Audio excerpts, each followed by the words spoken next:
오늘은 마태복음이 전하는 복음 그 11번째 시간입니다. 우리가 팔복에 대한 말씀을 계속해서 나누어 살피고 있는데요. 지난 시간에도 말씀드렸듯이 이 팔복에 대한 말씀은 이제 새로운 하나님의 나라의 백성이 된 저와 여러분들이 우리의 삶 가운데서 온전히 드러내야 할 신앙과 삶의 열매 그리고 성품의 열매로 이해할 수가 있습니다.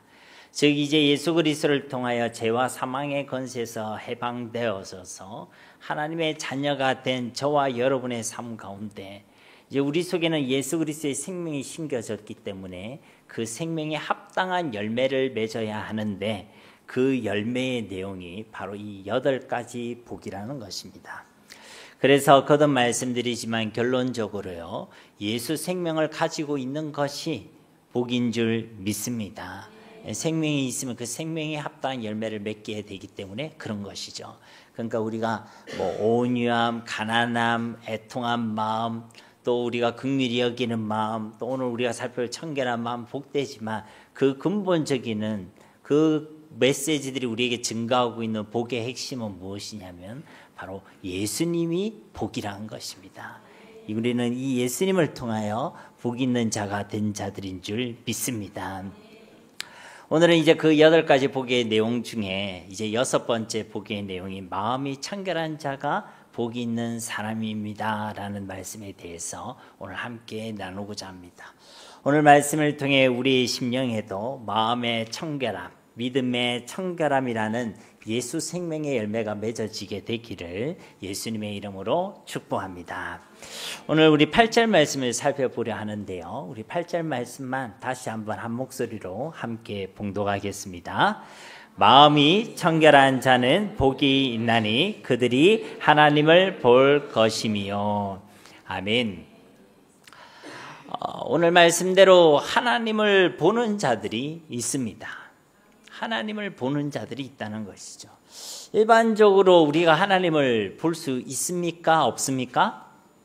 하나님을 볼 수가 없죠. 영이신 그분을 우리가 볼 수 없겠지만 혹 보더라도요 큰일 납니다. 보는 순간 어떻게 되죠? 죽게 됩니다. 출애굽기 19장 21절 말씀에 보면요, 여호와께서 모세에게 이르시되 내려가서 백성을 경고하라. 백성이 밀고 들어와 나 여호와에게로 와서 보려고 하다가 많이 죽을까 하노라. 여러분, 이 말씀은 신의 산으로 하나님께서 모세를 부르시는 그 장면이죠. 그래서 이 십계명의 말씀을 주시려고 하는데 산으로 기꺼 올라오라 해서 올라갔더니 하나님께서 뭐라고 얘기합니까? 다시 내려가라. 오르락 내리락 시키고 있는 거죠. 근데 이제 내려가라고 하시는 그 이유가 뭐냐면 백성들에게 경고하라는 것입니다. 왜 경고하라는 것입니까? 산 위에 올라오지 말라는 것이죠. 왜 올라오지 말라는 것입니까? 올라와서 여호와를 보다가 다 죽을 것이기 때문에 그렇다는 것입니다. 죄인된 우리의 인생이요, 거룩하신 하나님을 보게 되면요 다 죽게 된다는 것이죠. 죽음과 심판을 받을 수밖에 없다는 것입니다. 왜 그렇습니까? 죄의 사건 사망이기 때문에 그런 것이죠. 죄인에게 우리에게 하나님께서 주실 것은요 사실은 사망밖에 없다는 것입니다. 사사기 6장 22절 말씀에도 보면 기드온이 그가 여호와의 사자인 줄을 알고 이르되 슬포도소이다. 주 여호와여, 내가 여호와의 사자를 대면하여 보았나이다 하니. 왜 기드온이 슬프다고 지금 말하고 있는 것입니까? 이사야 선지자도 그런 말을 했죠. 하가 있도다. 나여 망하게 되었도다. 왜 이 기드온이 그래 슬프다고 합니까? 여호와의 사자를 대면하게 되었기 때문에, 여호와의 사자를 만나보게 되었기 때문이란 것이죠. 그러면 곧 죽음이기 때문에 그렇다는 것입니다. 즉 죄인된 우리는요 도무지 하나님을 볼 수가 없다는 것입니다. 하나님을 보고 하나님을 만날 만한 어떠한 자격도 저와 여러분에게는 없다는 것이죠. 굳이 우리가 하나님의 얼굴을 본다고 한다면요, 그 어떤 얼굴을 보겠습니까? 우리의 죄에 대하여 사망을 선언하시고 심판과 멸망을 선포하시고 우리에 대해 진노하시고 공격하시는 공의로우신 그 하나님, 거룩하신 하나님의 얼굴만을 우리가 만나게 될 것입니다. 그런데 오늘 말씀을 보니까요, 그런 것이 아니라 하나님을 온전히 보는 자들이 있다는 거예요. 이 예수님의 선언은요, 단순한 이야기가 아닙니다. 당시 유대인들의 그 개념으로는요, 도무지 받아들일 수 없고 이해할 수 없는 일입니다. 그들은 하나님을 거룩하다고 생각했기 때문에요, 이 하나님이라는 이름도 함부로, 여호와라는 이름도 함부로 이야기하지 않았죠. 히브리어도 여호와라는 말을 나타날 때마다 아도나이, 주라는 이름으로 대체했던 자들입니다. 그 이름도요, 함부로 입에 담을 수가 없었다는 것이죠. 여러분은 하나님의 이름을 함부로 부릅니까? 아니면 막 부릅니까? 안 부르세요? 물론 여러분은 막 부르는 사람은 없죠. 그렇지만요, 그 하나님의 이름을 부를 때에 막 두렵고 떨리고 이름을 내 입에 담아도 되나 안 되나 그것을 걱정하며 부르는 사람은 아무도 없을 것입니다. 그런데요, 이들은요, 이 유대인들은 그 여호와 이름을 함부로 부를 수가 없는 상황 가운데 있었다는 것이죠. 그런데요, 예수님께서 지금 놀라운 말씀을 이야기하고 있는 거예요. 하나님의 이름을 단순히 이야기한다, 이 정도가 아니라 그 하나님을 보게 되는 자들이 있다. 그 하나님을 보게 되는 자들이 있다라는 것입니다. 그들이 누구입니까? 바로 마음이 청결한 자들인 줄 믿습니다. 그러니까 마음이 청결한 자들이요, 진짜 복이 있다는 것이죠. 왜요? 그들이 하나님을 볼 것이기 때문에 그렇다는 것입니다. 사랑하는 성도 여러분, 우리가 하나님을 본다는 것이 어떤 의미겠습니까? 하나님이 어떻게 생기셨는지 그것을 본다는 것일까요? 아니면 하나님을 만났기 때문에 우리가 악수를 나누고 눈을 마주친다는 그런 이야기일까요? 보다라는 이 헬라어를 보면요, 호라오라는 이 단어를 사용하고 있는데, 말 그대로 본다라는 의미도 가지고 있지만 또 다른 의미로요, 이해하겠다, 경험하다라는 의미를 가지고 있습니다. 즉 우리가 알고 있는, 또 우리가 이해하고 있는 정보들을 보면요, 우리가 보지 못하고도 알고 있는 것들이 있죠. 또 우리가 경험해서 알고 있는 것들이 있습니다. 여러분들은 제가 알고 있는 사실 중에 뭐가 있냐면, 미국에 가면요, 뉴욕이란 도시가 있습니다. 여러분 혹시 아세요?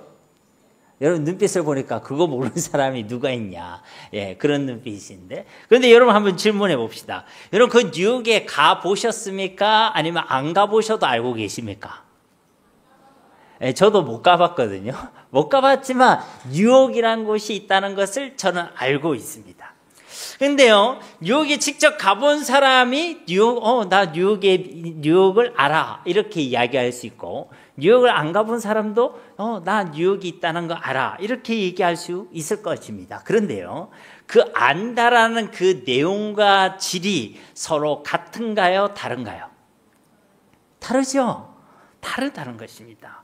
왜 다릅니까? 어떤 사람은 그것을 TV를 통해서 혹은 책을 통해서, 인터넷을 통해서 뉴욕이 있다는 것을 그냥 안다는 것이고, 그러나 그곳을 가본 사람은 직접 본 것이죠. 경험했다는 것입니다. 그러니까 여기서 말하는 이 호라오, 본다라는 것은요, 단순히 내가 아는 것을 이야기하는 것이 아니라 보는 것으로 알게 되는 것이죠. 진짜 알게 되는 것, 진짜 경험하게 되는 것을 바로 본다라고 표현한다는 것입니다. 이처럼 우리가 하나님을 본다는 것은 어떤 의미겠습니까? 하나님을 경험하게 된다는 것입니다. 머리와 지식으로만 아는 것이 아니라 눈으로 보듯이, 손으로 만지듯이 그 하나님을 알게 된다는 것이죠. 하나님을 경험하게 된다는 것입니다.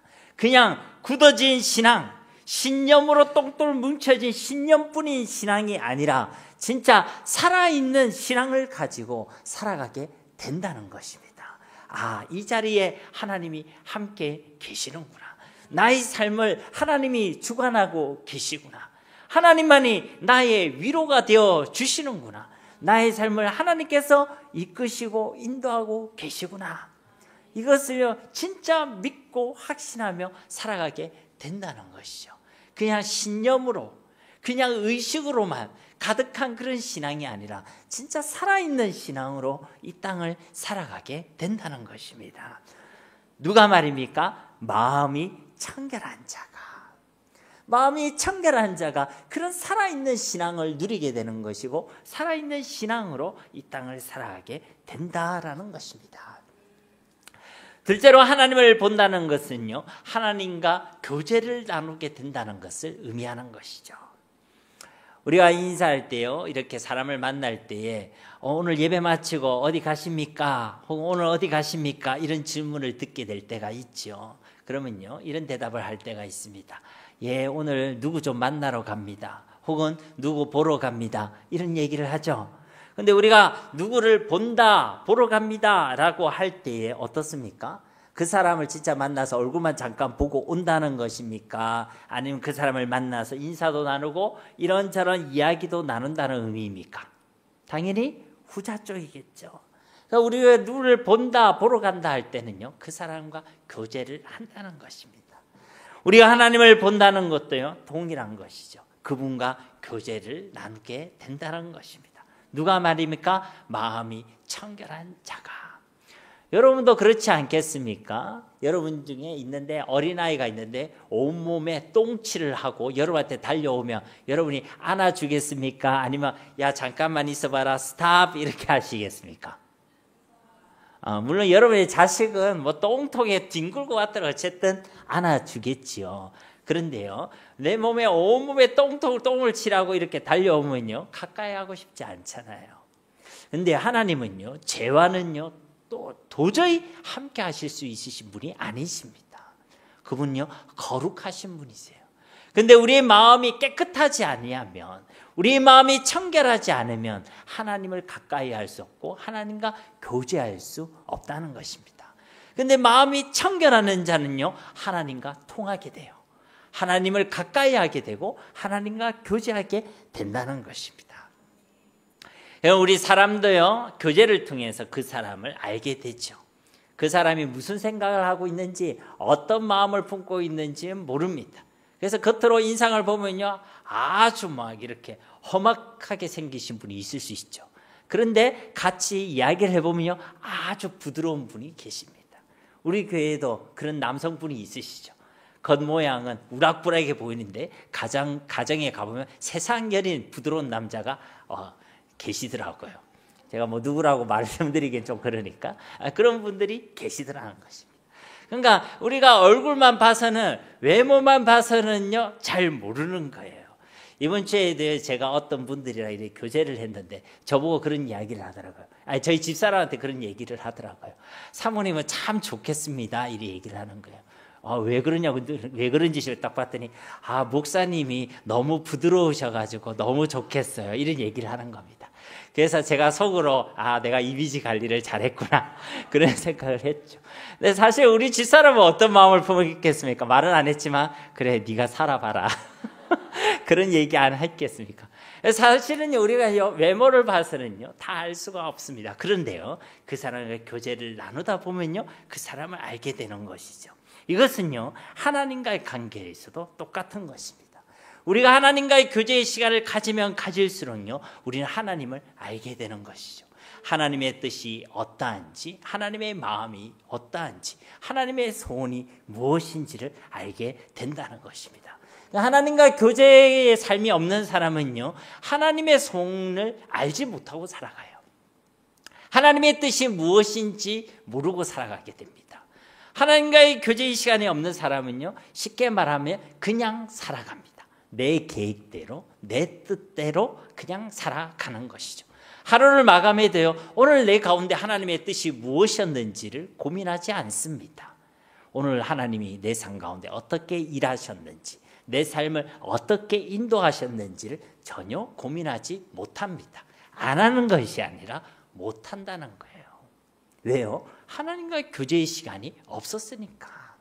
사는 게 바쁘다 보니까, 사는 게 힘들다 보니까, 여러 가지 나만의 이유와 상황으로 인해서 하나님과의 교제의 시간이 없었으니까 하나님의 뜻과 하나님의 소원에 대해서 생각하지 못하고 살아간다는 것입니다. 그런데요, 우리 인생 가운데 어느 순간에 그 교제의 시간이 주어질 때가 있지요. 그러면요, 그때 또 알게 되는 것입니다. 그렇게 하나님이 내 삶 가운데 일하시고 역사하셨구나. 내 삶을 그렇게 인도하고 계셨구나. 그때 알게 된다는 것입니다. 그런데요, 어쩌다가 한 번이 아니라 우리의 매일의 삶 가운데 그런 교제의 시간이 있게 되기를 주님의 이름으로 축복합니다. 근데 그 교제는 누가 나눈다고요? 마음이 청결한 자가. 하나님과 교제하는 그 시간이 우리 가운데 깊어지고 풍성해질수록 우리 마음에는 하나님 주시는 기쁨과 평강이 있게 되는 줄로 믿습니다. 여러분, 세상에서 제일 힘든 일이 뭐냐면요, 사람을 대하는 일입니다. 혼자 하는 일도 심심하겠지만요, 사람을 대하는 일만큼요 속 시끄러운 일이 없어요. 여러분 공감하십니까? 저는 사람을 대하는 일을 하잖아요. 속 시끄러운 일이 많이 있을까요, 없을까요? 속 시끄러운 일이 참 많이 있죠. 그래서 어쩔 때는요, 그냥 혼자 무인도에 갔으면 좋겠다 이런 생각이 들 때도 있죠. 그런데요, 사람은요 그럴 수가 없습니다. 근데 내가 사랑하는 사람과 교제하는 시간은 어떻습니까? 기쁘지요? 여러분이 아주 오래전 일을 이제 한번 생각해 보세요. 여러분 연애할 때 있었죠? 연애도 안 하고 결혼하셨습니까? 부모가 짝지어져서 결혼했습니까? 연애할 때 보면요, 같이 만난 그 시간이 설렜죠. 그리고요, 같이 있는 시간이 좋았을 것입니다. 그리고 헤어질 때 어떻습니까? 아쉽죠.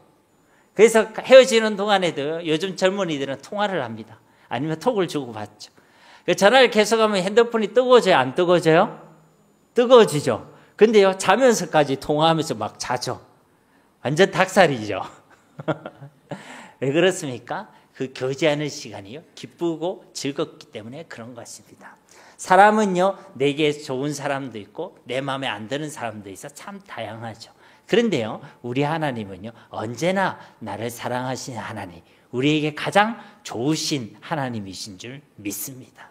그래서요, 하나님과의 교제의 시간에 내가 들어가면 들어갈수록 우리는요 기쁨과 평강, 하나님의 나라를 누리게 되는 줄로 믿습니다.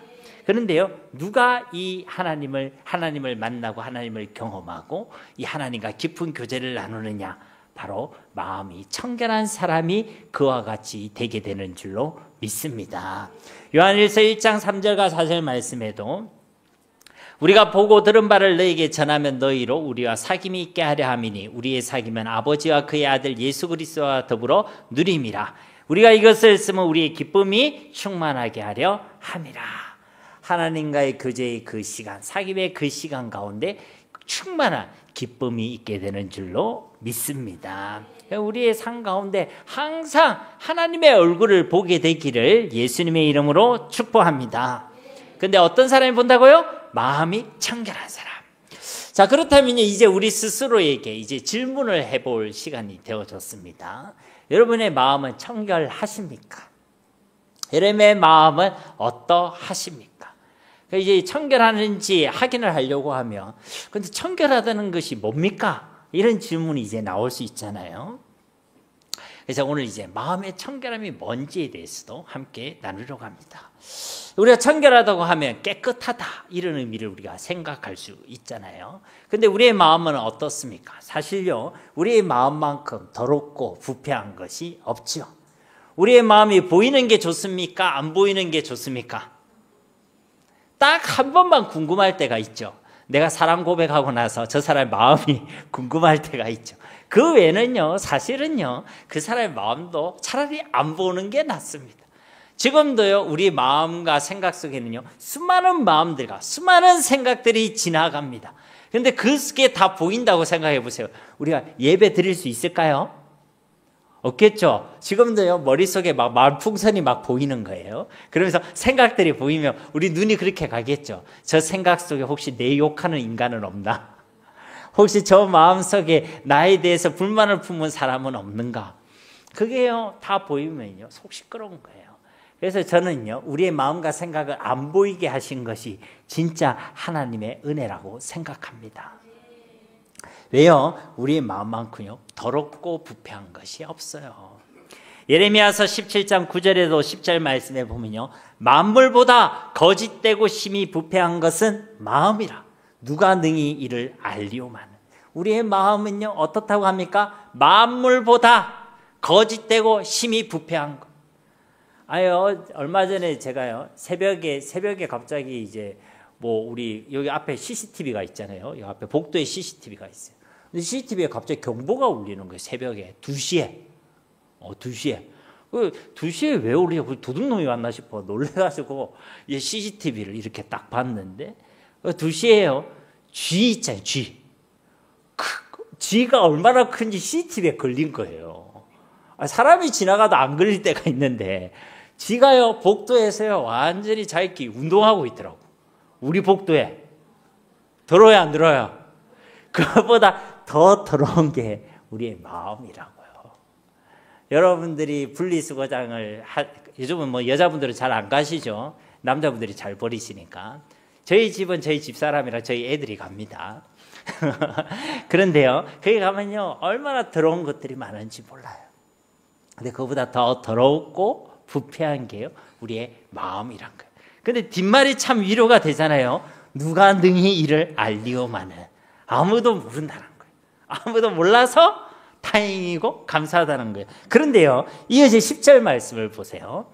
나 요한은 심장을 살피며 폐부를 시험하고 각각 그의 행위와 그의 행실대로 보응하나니. 그런데 그걸 누가 아신다는 겁니까? 하나님은 알고 계신다는 거예요.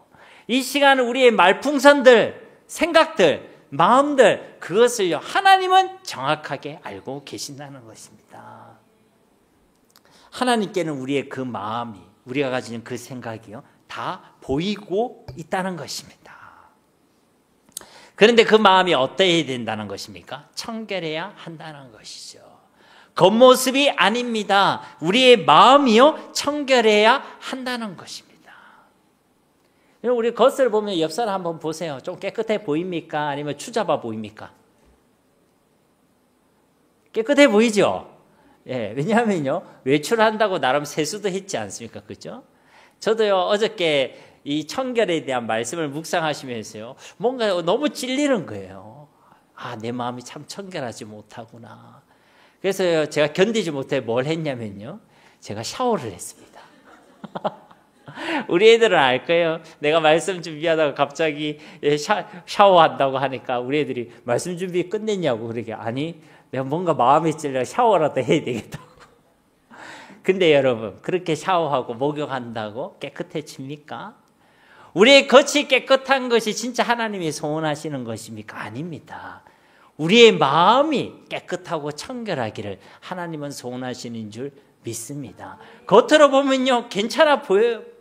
겉으로 보면요 정말 그리스도인 같습니다. 겉으로 보면요 정말 믿음이 있는 사람 같고 신앙이 있는 사람 같습니다. 그런데요 그 속을 보면요 깨끗하지 않아요. 마음을 보면요 청결하지 않습니다.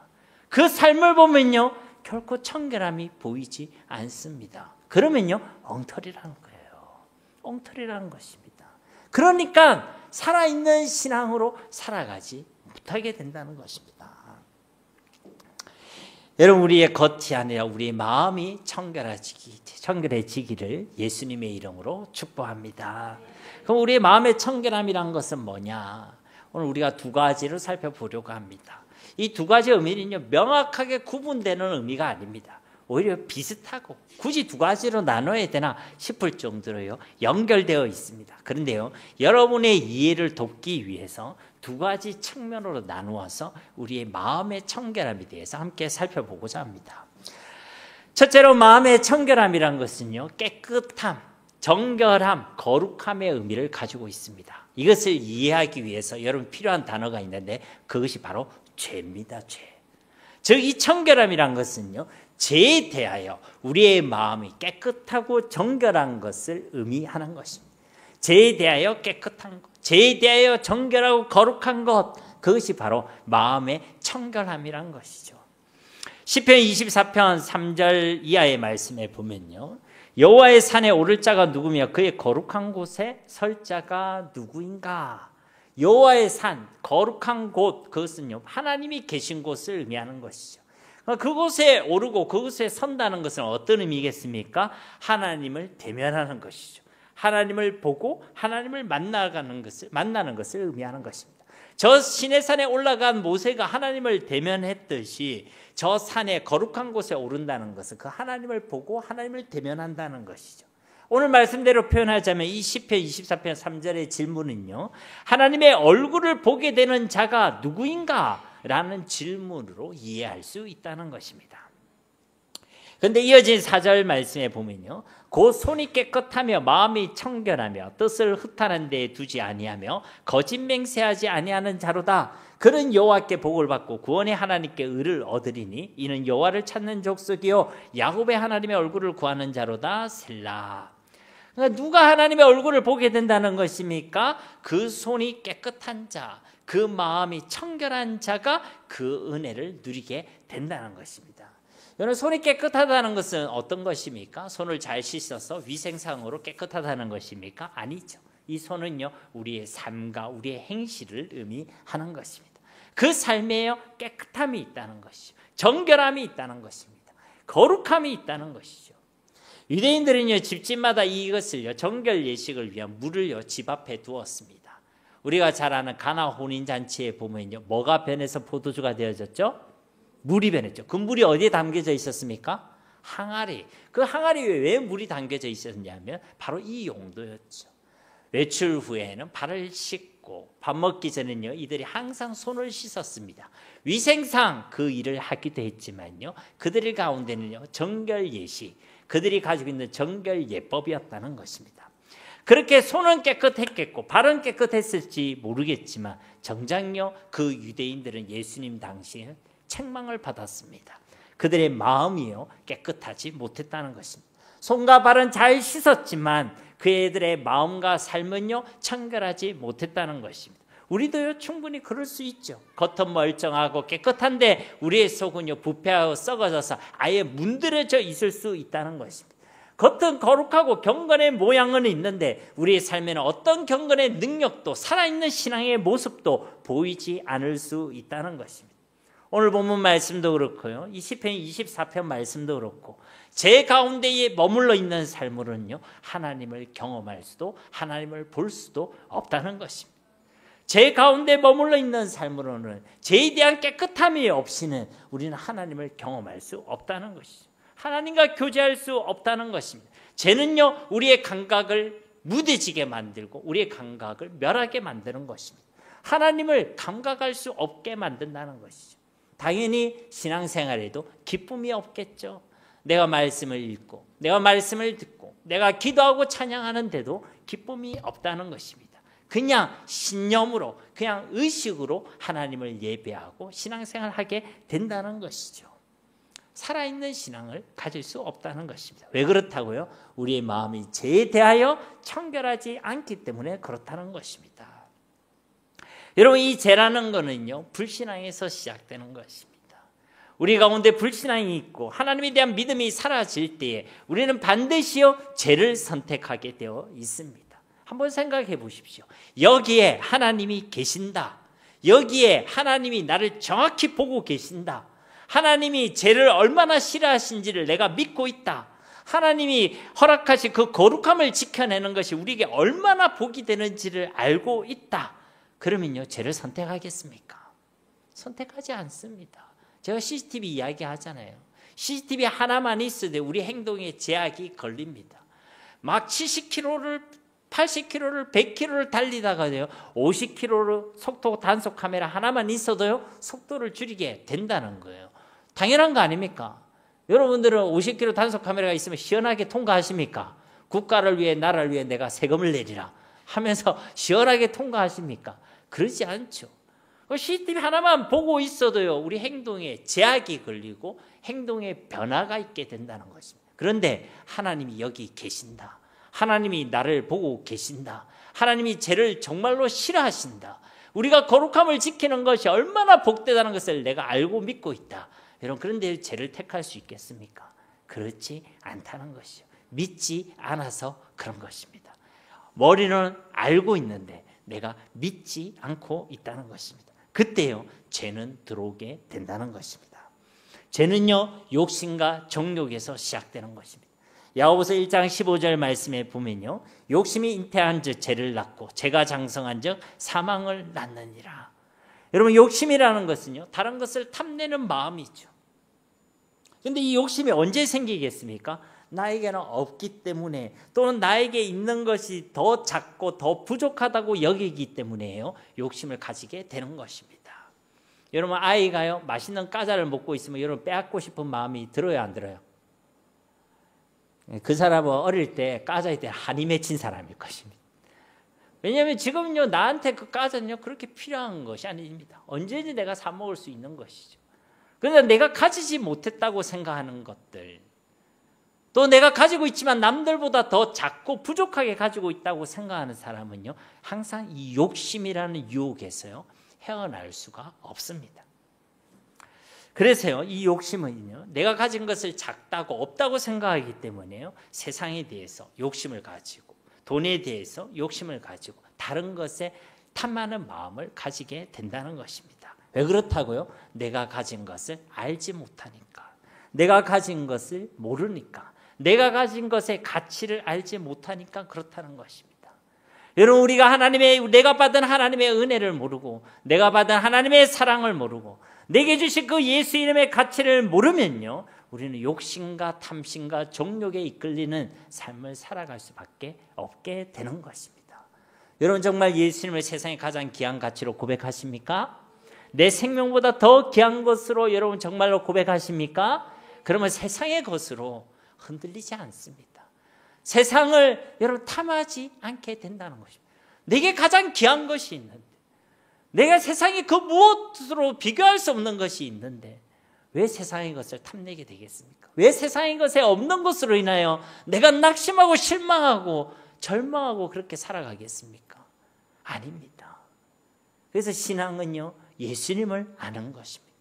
예수님을 최고의 가치로 내 생명보다 더 귀한 것으로 알게 되는 것이 바로 신앙이고 우리가 가져야 될 능력인 줄 믿습니다. 그러면요 우리는 이기고 승리하게 되는 것이죠. 욕심과 정욕이 아니라 하나님의 은혜와 하나님의 사랑, 내가 받은 그 은혜의 풍성함을 아는 사람은 자족의 마음을 가지게 되는 줄로 믿습니다.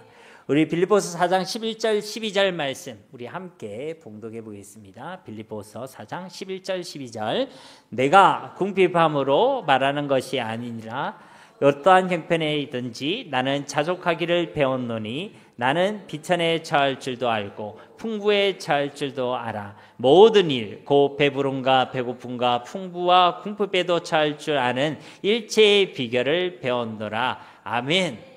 바울의 고백입니다. 왜 바울이 이렇게 고백했겠습니까? 자기가 세상에 어떤 가진 것보다 자기가 가지고 있는 그 누리고 있는 어떤 것보다 예수님을요 가장 귀한 것으로 발견했기 때문인 줄 믿습니다. 그가 얼마나 그렇게 다른 것보다 예수를 귀하게 여겼냐? 다른 것은요 다 배설물로 여긴다, 똥으로 여긴다.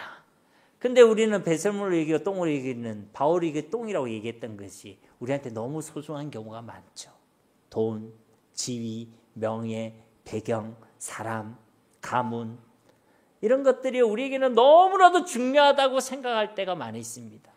적어도 그것보다 예수님을 귀한 것을 고백하지 않으면요 시험의 날, 환난의 날에 우리는 예수님이 아니라 그것을 선택할 것입니다. 예수님이 아니라 그것과 예수님을 바꿀 것입니다. 야, 돈 할래? 예수님 할래? 그럼 돈을 선택하겠죠. 야, 네 죽을래? 예수님 믿을래? 그러면요 살려고 예수님을 부인할 것입니다. 순교라는 것은요 예수님을 내 생명보다 더 귀한 것을 발견할 때 우리가 누릴 수 있는 것입니다. 결심으로 되어지는 것이 아니에요. 결심은 다 하겠죠. 여러분 결심 안 할 사람 있습니까? 여러분 목에 칼이 들어오면 나는 그때는 예수를 모른 척하고 도망가겠다 있으십니까? 아무도 없죠. 그런데요 그 결심 결단을 지켜내는 것은요 우리 신앙입니다. 결심이 아니에요. 내가 예수님을 어떻게 믿고 있느냐, 예수님을 어떤 가치로 내가 알고 고백하고 있는가, 그것이요 우리로 살아가게 한다는 것입니다. 그러나요 이 예수님을 모르는 사람은요 욕심과 탐심에 사로잡히죠. 그러면요 어떻게 됩니까? 죄를 선택하게 된다는 것입니다. 그 죄악을 가만히 놔두면 어떻습니까? 그 죄가 장성해서 사망을 낳는다는 것이죠. 사망이라는 것은요 하나님을 경험하지 못한다는 것입니다. 하나님을 보지 못한다는 것이죠. 이처럼 마음이 청결하다는 것을 죄에 대해서 살펴볼 때는요 깨끗함, 정결함, 거룩함으로 이해할 수 있죠. 그리고 두 번째로요 마음이 청결하다는 것은요 우리의 마음이 섞이지 않는 것, 나눠지지 않는 것을 의미하는 것입니다. 앞에서 우리가 죄에 대하여 마음의 청결함이 어떠다라는 것을 살펴보았다면 이것은 하나님에 대하여 그럼 우리의 마음이 청결하다는 것은 어떤 것이냐? 하나님에 대한 우리의 마음의 청결함은요, 섞이지 않는 것이에요. 나눠지지 않는다는 것입니다. 그래서 이 청결함을 표현할 때는요, 순결함, 순수함이라고 표현하는 것이죠. 야고보서 4장 8절 말씀에 보면요, 하나님을 가까이 하라. 그리하면 너희를 가까이 하시리라. 죄인들아 손을 깨끗이 하라. 두 마음을 품은 자들아 마음을 성결하게 하라. 하나님을 가까이 하는 자들이 있다는 거예요. 그들은 어떤 자들입니까? 손을 깨끗이 하는 자라. 죄에 대하여 깨끗한 청결한 사람들이고, 다음으로는 두 마음을 품지 않는 자들, 바로 이 설명이요, 하나님에 대하여 마음이 청결한 자라는 것이죠. 그러니까 하나님에 대해 그 마음이요, 두 마음이 아니란 것입니다. 그 마음에 여러 가지 마음이 섞여 있는 것은요, 두 마음이에요. 그 마음이 나눠져 있는 것은요, 바로 두 마음입니다. 여러분이 생각할 수 있는 단어가요, 혼합주의라는 단어를 생각하시면 됩니다. 하나님께서는요, 혼합주의적인 신앙을요, 싫어합니다. 섞이지 않고 순수하고 순결한 마음을 우리 하나님께서는 기뻐하시는 줄 믿습니다. 하나님께서 구약 성경을 통해 주셨던 규례의 말씀을 보셔도요, 섞이고 혼합된 것은 하나님께서 무조건 부정한 것으로 말씀하셨습니다. 레위기 19장 19절 말씀에도 너희는 내 규례를 지킬지어다. 내 가축과 다른 종류와 교미시키지 말며 내 밭에 두 종자를 섞어 뿌리지 말며 두 재료로 직조한 옷을 입지 말며. 가축도 서로 다른 종류를 교미시키지 마라. 밭에도 다른 종자를 섞어 뿌리지 말라. 옷을 입을 때도 두 재료로 직조한 옷은요, 입지 말라는 것입니다. 섞이고 혼합된 것은요, 다 부정하다라고 말씀하셨다는 것이죠. 이것은요, 우리 살아가는 어떤 것에 대한 이야기만 한 것이 아닙니다. 하나님은 그만큼요, 혼합주의를 싫어하신다는 거예요. 하나님과 관계에 있어서도 똑같은 것이죠. 우리 하나님께서는 섞인 마음, 나눠진 마음을 싫어하십니다. 십계명 첫 계명의 말씀도 보시면요, 출애굽기 20장 3절 말씀에 너는 나 외에는 다른 신들을 네게 두지 말라. 다른 신들을 네 곁에 두지 말라는 것입니다. 오직 하나님만을 우리의 마음에 두라는 것입니다. 다른 어떤 것도 우리 마음에 두지 말라는 것입니다. 신명기 6장 4절과 5절 말씀에도 이스라엘아 들어라. 우리 하나님 여호와는 오직 유일한 여호와이시니 너는 마음을 다하고 뜻을 다하고 힘을 다하여 내 하나님 여호와를 사랑하라. 하나님께서 우리에게 그냥 하나님을 사랑하라고 말씀하지 않았습니다. 뭐라고 얘기하십니까? 마음을 다하고 뜻을 다하고 힘을 다하여 전심으로 온 마음으로 하나님을 사랑하라고 말씀하셨다는 것입니다. 이건요, 예수님께서 우리에게 말씀하신 첫 번째 계명도 똑같은 거예요. 그냥 사랑하는 것이 아닙니다. 우리가 사랑을 해도 그 사랑의 내용이 다 달라요. 어떤 사람은요, 불륜을 저지르면서도 사랑한다고 얘기를 합니다. 여러분, 그게 사랑입니까? 남자가 여자를 사랑해야지. 동물을 사랑하고 물건을 사랑하고 같은 성을 사랑하면서 그걸 사랑한다고 표현하는데 그게 사랑입니까? 그렇지 않죠. 하나님 우리에게 그냥 사랑하라고 얘기한 것이 아닙니다. 하나님 받으시는 사랑은요, 온 마음을 다하고 뜻을 다하고 힘을 다한 사랑, 그게 어떤 것도 섞이지 않는 그 순수한 사랑을요, 하나님께서는 요구하고 계시는 줄 믿습니다.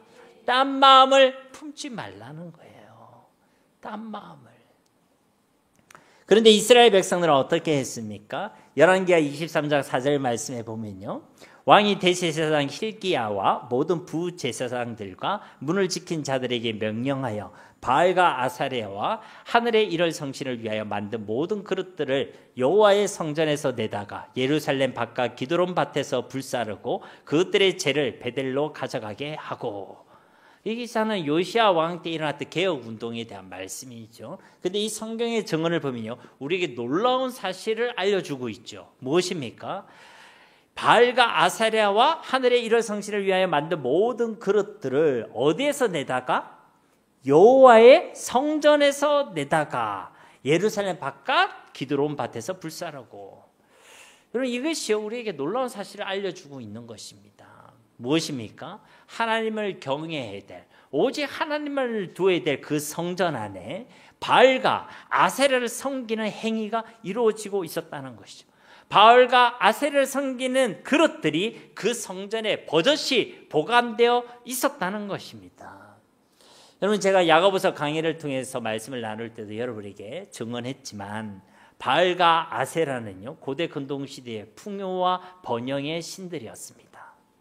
그러니까 바알을 왜 섬기냐, 아세라를 왜 섬기냐, 그들이 풍요를 얻기 위해서, 부를 얻기 위해서, 번영과 번창을 위해서 섬겼다는 것입니다. 오직 하나님만을 사랑하는 것이 아니라 오늘날 말로 치면요, 하나님과 함께 부와 번영, 돈과 세상과 자기의 잘됨을요 함께 사랑했다는 거예요. 하나님만을 믿고 의지해야 될 그 믿음만을 둬야 될 그 마음에, 그 성전에, 그 지성소에 하나님만을 사랑하고 하나님만을 의지해야 될 그 마음 가운데 다른 마음을 품고 있었다는 거예요. 물론 오늘 그리스도인들이 바알과 아세라를 섬기는 사람은 없겠죠. 그러나 그 바알과 아세라가 나타내고 있는 부와 번영과 세상과 나의 잘됨이라는 것을요 섬기는 사람들이 있습니다. 딴 마음을 품고 있다는 거예요. 믿는다고 하나님 앞에 나와 있으면서 나는 성전임에도 불구하고 하나님을 향한 순수한 마음을 지켜내야 되는데 다른 마음을 품고 있다는 것입니다. 하나님이 받으시는 마음은 전심이고 일심이고 하나의 마음이고 온전한 마음이고 전부인데 그것에 다른 것이 섞여 있고 다른 것으로 나눠져 있다는 것입니다. 이것은요 하나님 받으시는 청결한 마음이 아니란 것이죠. 이것은요 하나님이 싫어하시는 것입니다. 시편 119편 113절에도요 내가 두 마음 품는 자들을 미워하고 주의 법을 사랑하나이다. 시편 119편 이 기자도요 내가 두 마음을 품는 자들을 싫어한다, 미워한다. 곧 하나님의 마음이 이러하다는 것입니다. 야고보서 1장 7절과 8절 말씀에도 이런 사람은 무엇이든지 주께 얻기를 생각하지 말라. 두 마음을 품어 모든 일에 정함이 없는 자로다. 이런 사람은 앞에서 보면 기도할 때 의심하는 사람, 자기의 종력으로 구하는 사람을 얘기하죠. 근데 이 8절 말씀의 설명에 따르면 이 사람이 어떤 사람입니까? 두 마음을 품은 사람. 이 사람은요 주께 얻기를 생각하지 말라. 하나님을 경험할 수도, 하나님과 교제할 수도, 하나님을 볼 수도 없다는 것입니다. 어떤 사람이요? 두 마음을 가진 사람. 그러니까요 살아있는 신앙으로 살아가지 못한다는 것이죠. 예수님께서도 그래서 우리에게 권면하고 계시는 것입니다. 마태복음 6장 24절 말씀에 보면 한 사람이 두 주인을 섬기지 못할 것이니 혹 이를 미워하고 저를 사랑하거나 혹 이를 중히 여기고 저를 경히 여김이라. 너희가 하나님과 재물을 겸하여 섬기지 못하느니라. 우리는 자꾸만 하나님과 재물을 함께 겸하여 섬길 수 있다. 하나님도 믿고 의지하고 하나님도 사랑하고 세상도 믿고 의지하고 세상도 사랑하며 살아간다. 이것이 신앙이다 라고 생각하며 살아가지만 이 예수님께서는요 그것이 엉터리다, 옳지 않다라고 명확하게 해석해주고 계신다는 것입니다. 고린도 교회를 향한 바울의 권면의 말씀도 보십시오. 고린도후서 6장 14절에서 16절 말씀에 너희는 믿지 않는 자와 멍에를 함께 매지 말라. 의와 불법이 어찌 함께하며 빛과 어둠이 어찌 사귀며 그리스와 벨리알이 어찌 조화되며 믿는 자와 믿지 않는 자가 어찌 상관하며 하나님의 성전과 우상이 어찌 일치가 되리요. 우리는 살아계신 하나님의 성전이라. 이와 같이 하나님께서 이르시되 내가 그들 가운데 거하며 두루 행하여 나는 그들의 하나님이 되고 그들은 나의 백성이 되리라. 아멘. 우리는 누구라고요? 성전이란 거예요. 하나님의 성전이란 것입니다. 이 성전 안에 바알이 있으면 되겠어요? 이 성전 안에 아세라가 있어서 되겠습니까? 이 성전에 부와 번영을 소망하고 그것에 소망을 두고 그것을 믿고 의지하고 그것을 사랑하는 딴 마음, 다른 마음이 있어서 되겠습니까, 여러분? 아니란 거예요. 우리 마음에는 하나님을 향한 마음만 있어야 한다는 것입니다. 하나님은 둘째도 안 받으세요. 첫 번째를 받으십니다. 나눠진 마음을 안 받으세요. 하나의 마음을 받으십니다. 섞인 거, 혼합된 거 안 받으십니다. 순수하고 깨끗한 것을 받으십니다. 하나님 우리의 마음이 청결하기를 소원하신다는 거예요. 하나님의 성전인데 우리의 마음에 오직 하나님만이 계셔야 한다는 것입니다. 그것이 있으면 요시아가 그렇게 했듯이 그것을 다 내다 버려야 돼요. 내 속에 딴 마음이 있으면, 다른 마음이 있으면 그거요 다 버려야 한다는 것입니다. 말씀을 맺도록 하겠습니다. 사랑하는 성도님 여러분, 이제 여러분의 마음을 한번 점검해 보십시오. 여러분의 마음은 어떠하십니까? 죄에 대하여 청결하십니까? 하나님에 대하여 청결하십니까? 진짜 저와 여러분의 마음이 청결하게 되기를 예수님의 이름으로 축복합니다. 그래야 우리는 하나님을 보는 살아있는 신앙으로 이 땅을 살아갈 수 있습니다. 진짜 하나님을 알게 되고 하나님을 경험하고 하나님과 교제와 사귐을 누리는 저 천국을 누리는 삶을 살아가게 된다는 것입니다. 오늘 말씀에도 마음이 청결한 자가 복이 있나니 그들이 하나님을 볼 것이요 라고 분명하게 말씀하고 계십니다. 하나님에 대한 우리의 마음의 청결함이 없으면 우리는 하나님을 볼 수 없다는 것이죠. 하나님을 보더라도요 엉터리로 하나님을 보게 됩니다. 죄와 불신앙의 관점으로 하나님을 보겠죠. 그래서요 원망과 불평하게 될 것입니다. 하나님 마음이 청결하지 못하면요 욕심과 전욕으로 하나님을 바라보게 되겠죠. 그럼 어떻습니까? 하나님을 도구로 생각하고 수단으로 생각하겠죠. 내 욕심과 나의 잘됨을 위한 도구, 도깨비 방망이 정도로 하나님을 생각하게 될 것입니다. 세상이란 관점과 기준으로 하나님을 바라보게 되겠죠. 그러면요 염려와 걱정과 두려움 가운데 살아가게 되는 것입니다. 그러니까 마음이 청결하지 못하면요 하나님을 제대로 볼 수 없는 거예요. 하나님을 볼 수가 없다는 것입니다. 우리 가운데요 죄가 그대로 있으면요 그 죄가 그냥 가만히 있는 것이 아닙니다. 그 죄는요 전연되고 장성하지요. 죄를 가만히 놔도 그 죄가요 나의 심령과 나의 삶 전체를 물들게 합니다. 이제 나뿐만 아니라 나의 가정과 내가 속한 공동체가 물들게 된다는 거예요. 그래서 우리는 앞서도 살펴보았지만요 그 죄를요 가만히 놔둬서는 안 된다는 것이죠. 우리는 우리의 마음에 청결함을 두고 진짜 진심으로 애통해야 하고 회개해야 될 줄 믿습니다. 누구의 이름으로? 예수님의 이름으로. 예수님이 아니고 우리의 마음에 청결함을 주실 분이 없습니다. 예수님의 보혈이 아니고는 우리의 마음을 깨끗이 씻을 이름도 없다는 것입니다. 히브리서 9장 22절 말씀에도 율법을 따라 그의 모든 물건이 피로써 정결하게 되나니 피 흘림이 없은즉 사함이 없느니라. 여러분 이 예수님의 이름으로 우리의 마음을 청결하게 되시기를 주님의 이름으로 축복합니다. 하나님 외에 다른 것을 사랑하고 하나님 외에 다른 마음을 품고 다른 것을 더 의지하는 것은요 그럴 수도 있다가 아닙니다. 여러분 부부관계에서 그럴 수 있다라고 말할 수 있겠습니까?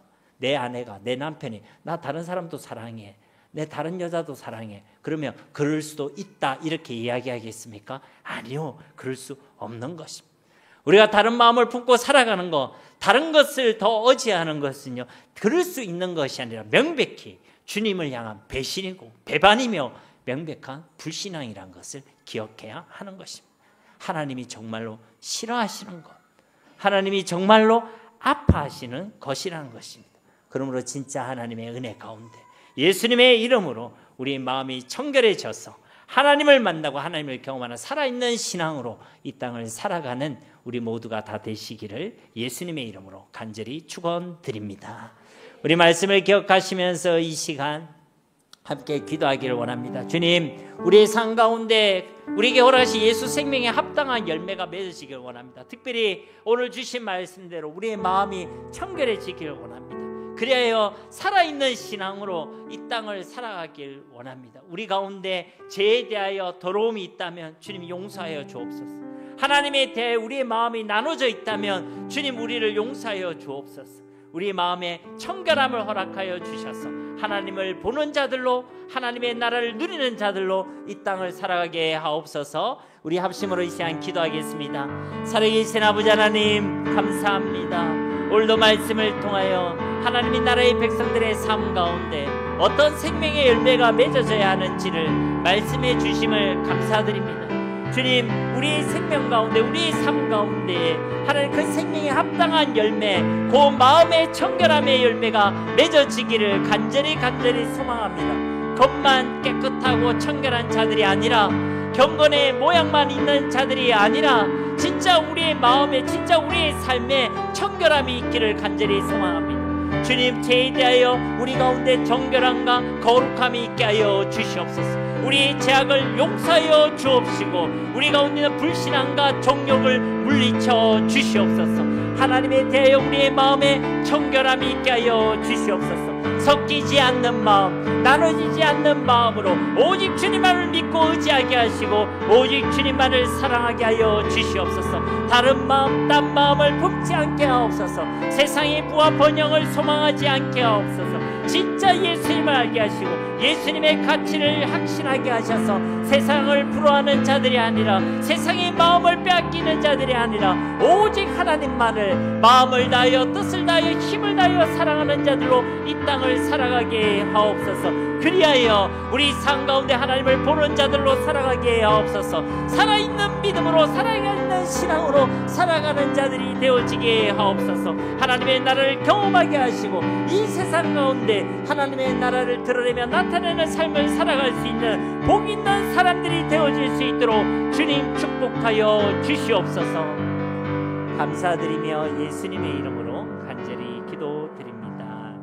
아멘.